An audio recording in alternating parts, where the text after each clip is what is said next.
Cars Garage. In this video, I'll be working on the XRAY GTXE 23 edition, bag 6, the front suspension. So let's get started. Be careful when you open this bag, there are some pretty small parts in there. You don't want to lose those.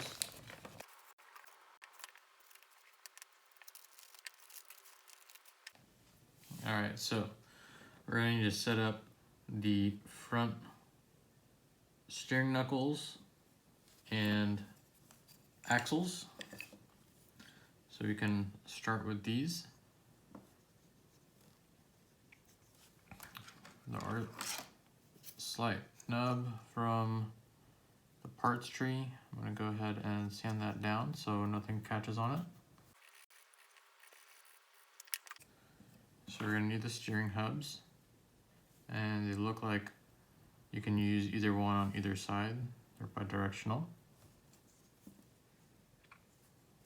Very interesting design considering it's plastic, but it has what looks like a bonded metal insert that's threaded.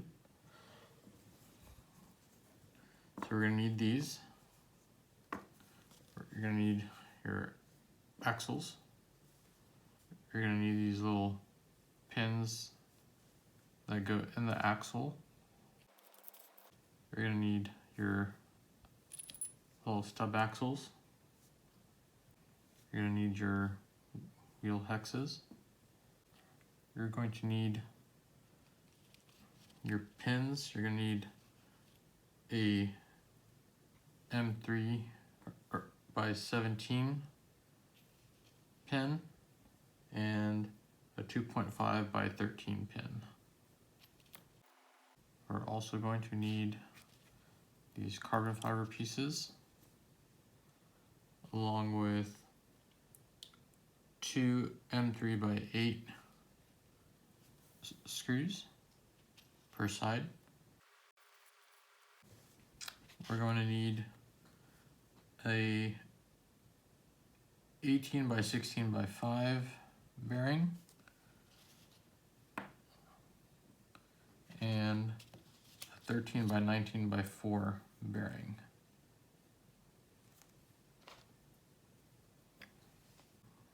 We're also going to need the M5 by 4 set screws. And that's it. We can start assembling the axle and steering hub assembly. I'm going to go ahead and start with installing the bearings.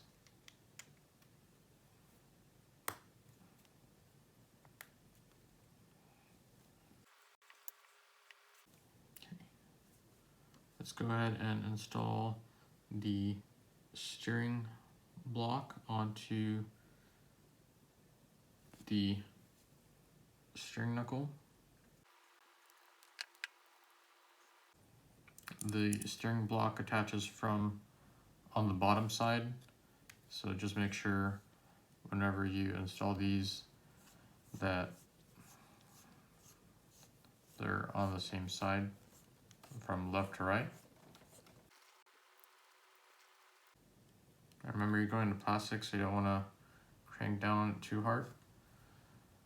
So we've done this side. We're going to do this side and make sure that it's attached on the bottom.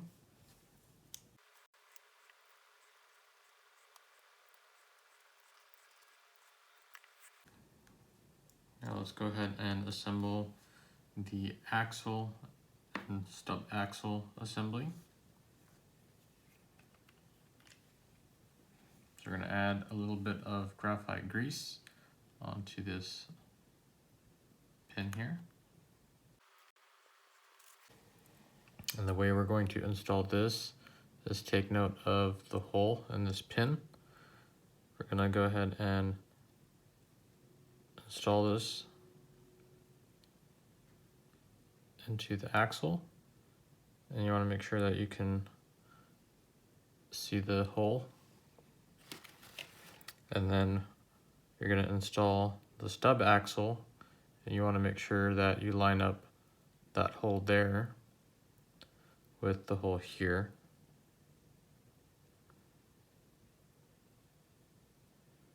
Take that just like so. And then you're going to take your 2.5 by 13 pin and insert it through those holes.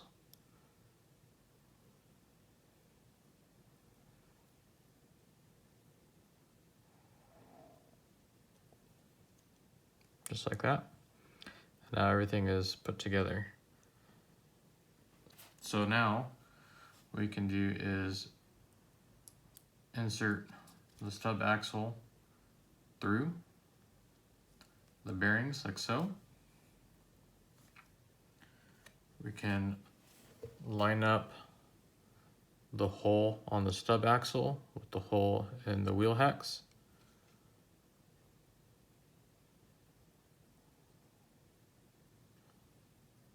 Like so. And then we can take our 3 by 17 millimeter pin and insert it through those holes to hold it into place. Now we can install some thread locker onto the M5 by 4 set screw. Make sure that the pin is sitting flush or under the flats on the wheel hex, and you can go ahead and install the M5 by 4 set screw. Use my shock wrench or shock pliers to hold the hex and just snug it up. Right. This side's done, and now we can move on to the next side.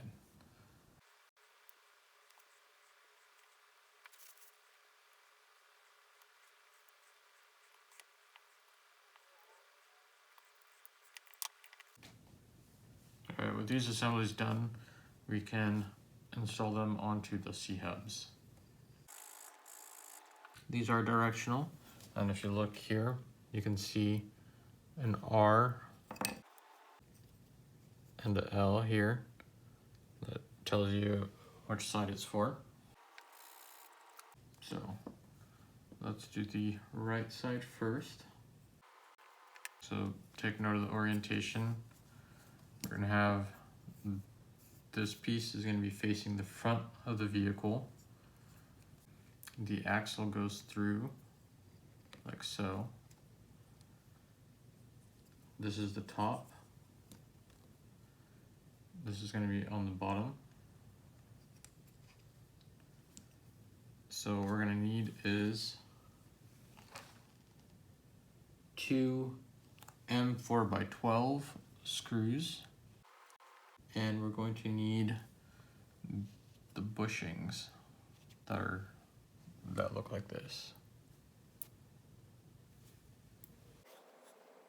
So we're going to go ahead and put some Loctite on these screws, since they're going into those little metal inserts in here. So how this is going to install, we're going to push these bushings into the holes on this C-hub, just like that. Then we're going to go ahead and install the steering block, like so. Then we can go ahead and install the M4 by 12 screws.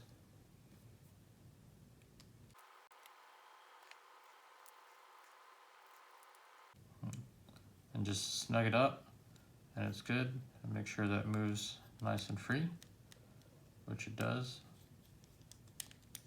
under its own weight. So you can do the next one.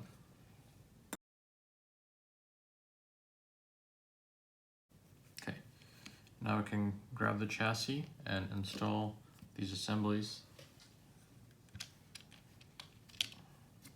All right. So, quite an interesting design on how they have the hinge pins installed here. And before I install the hinge pins, which are these pieces, I'm going to go ahead and polish them up to make sure they're nice and smooth.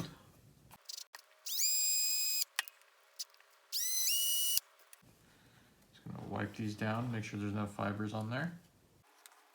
So the design for the hinge pins is quite interesting. We're going to need a 3x6x2 millimeter shim, which are these aluminum shims here. We're also going to need a M3x5 screw, which are these really short screws. And we're going to need some interesting bits. So we have these plastic, they call eccentric bushings.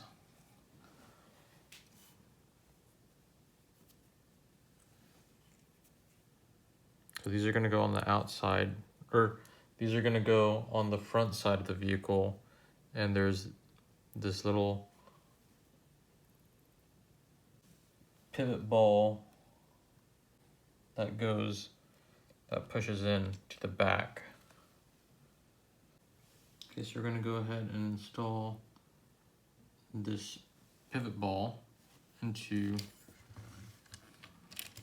the back of the arm. Just push it into place like so. You can go ahead and install the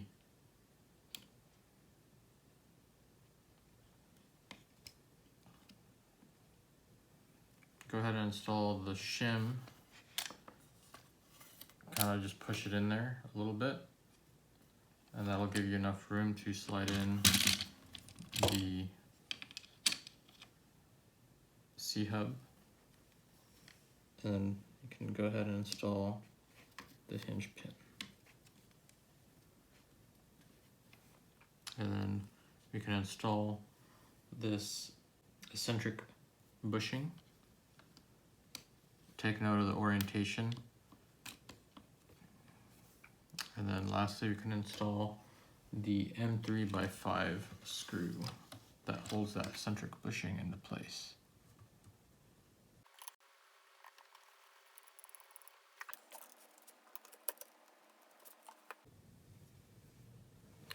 All right, so I thought this piece was missing in the kit. It's the pivot ball that snaps into the arm back here. And I thought it was missing, and what I ended up doing was disassembling everything, and I found it lodged into the stub axle on the back side. So if you're missing parts like I was, check your parts to see if anything got lodged someplace during shipping. All right, let's go ahead and install this assembly on this side.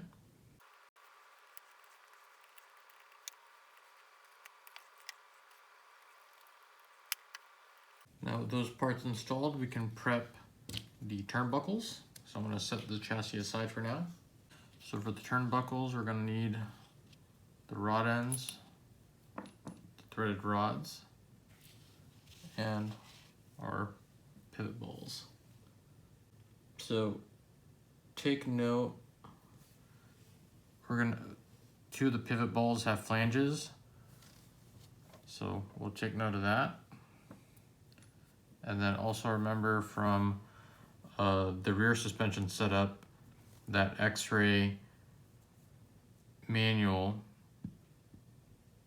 shows that the left and right hand side of the threads are not installed like industry standard. So the X-ray manual shows the left-hand threads are going to be installed on the outside of the vehicle. So what I like to do is follow industry standard. So I'll have the notch, which indicates the left-hand thread, facing the left side of the car throughout the vehicle. So follow along and I'll build them left and right side so that way we have the pivot balls in the correct location. So let's get started on this.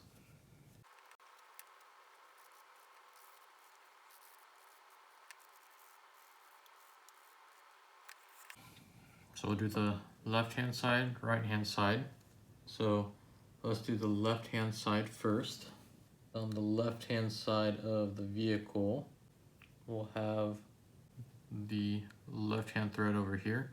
We're gonna add some oil to the rods, to the threads, to make it easy to install the rod ends.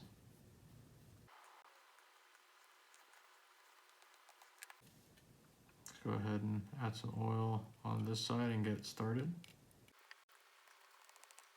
So in the rear suspension, it gave a note for the orientation of the turnbuckle as to where the flange is going to install. So it doesn't show that specifically on the front suspension, but we know that the flange is going to install on the shock tower mount. So since this is the left side and this is going to be left-hand thread, the left side of the car, this is going to install on the right turnbuckle, the right-hand threaded turnbuckle. And the setting for the turnbuckle is 31 millimeters. That's 31. So let's do the other side. All right, so on the, this is for the right-hand side. So the left-hand thread is going to have the flange because it'll be installing onto the shock tower, and the outer pivot ball, which is going to be on the right side of the car, is just going to be the normal one. Okay, so this one is close to 31. We'll adjust it once it's installed on the vehicle. So now we can grab the chassis. Okay, so now we can install the turnbuckles. So we're going to need 2 M3 by 25 screws, 2 M3 by 18 screws, and 4 M3 lock nuts. So this is the right side of the vehicle, this is the front. This turnbuckle has a flange on the left-hand side of the vehicle. Remember, following along if you're going to make it to industry standard. So the turnbuckle is going to install with on the outermost hole in the C-hub with the 25 millimeter length screw. So you can go ahead and start that. And then the flange is going to be facing towards the front of the vehicle, and it's going to install on the back side of the shock tower. And it's going to install in the middle hole as the box setup.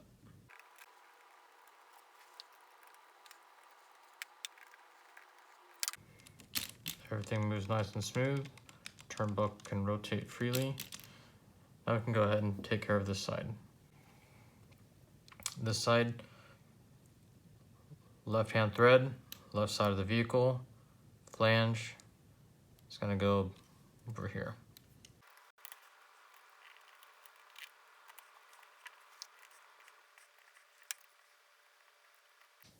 Okay.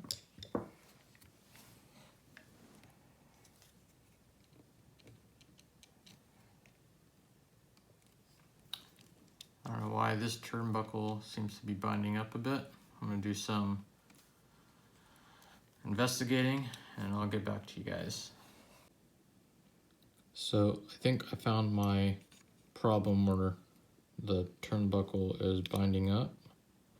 So when this side is tightened, you can see here that there's no gap. I tried sanding it down because I can't see any light through there. I can't fit a piece of paper through there. And if you look on this side, there is a gap. And so it allows it to move nice and free where it's all tightened up. So I'm gonna try to work on this and try to get a gap there. I don't know why that is. Probably just, you know, if I push this back and create that gap, it moves nice and free. So there's a little bit more play on this side that allows it to move nice and free. This side is super tight, so I think I just need to sand down and create some play so that way it moves nice and free. Alright, so what I did was I sanded down a little bit on the C-hub. I added a small shim between this piece here and the pivot ball. And I also sanded down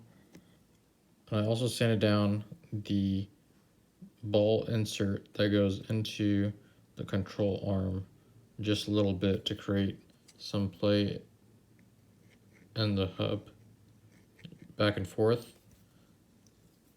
And that allows, and with all that, I can rotate nice and free and can rotate nice and free throughout the whole range of motion. So I think that'll work for now, and I'll just keep an eye on it. Once I start running it, hopefully it'll loosen up a little bit. And that concludes bag 6. Thank you for watching. I hope you enjoyed the video. Please like and subscribe if you did. Please leave down any comments if you had the same issue I did with the tight turnbuckle. I hope you didn't have that issue and everything went together smoothly. And I'll see you all in the next video where I tackle bag 7, the steering.